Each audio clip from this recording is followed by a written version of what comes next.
ডেনমার্কের মালিকানায় থাকা বিশ্বের বৃহত্তম দ্বীপ গ্রিনল্যান্ড দখল করতে মার্কিন প্রেসিডেন্ট ডোনাল্ড ট্রাম্পের নানা বিতর্কিত মন্তব্যের প্রতিবাদে দেশটিতে বিক্ষোভ শুরু হয়েছে। ডেনমার্কের রাজধানী কোপেনহেগেন সহ বিভিন্ন শহর এবং গ্রিনল্যান্ডেও বিক্ষোভ শুরু হয়েছে। শনিবার তীব্র শীতের মধ্যে কুয়াশাচ্ছন্ন সকালে হাজার হাজার মানুষ এই বিক্ষোভে অংশ নিয়েছে।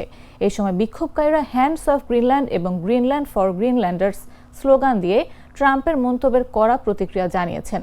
এমন স্লোগানে রাজধানী কোপেনহেগেনে অবস্থিত মার্কিন দূতাবাস পর্যন্ত মিছিল করে বিক্ষোভকারীরা।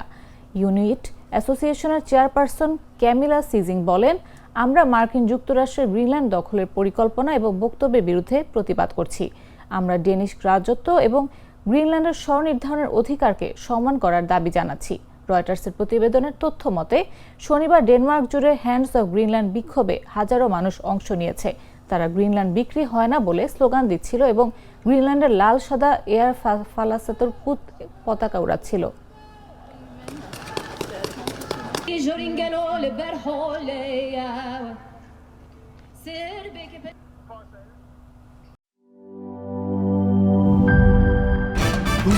ভয় পাস না, এটা কসমিক ডোর। শব্দের আরেক নাম কসমিক ডোর। এর ওয়াল থিকনেস ও রিপ থিকনেস বেশি থাকায় এটাকে 50 বছরেরও বেশি। কসমিক ডোর, নিশ্চিন্তে 50 বছর।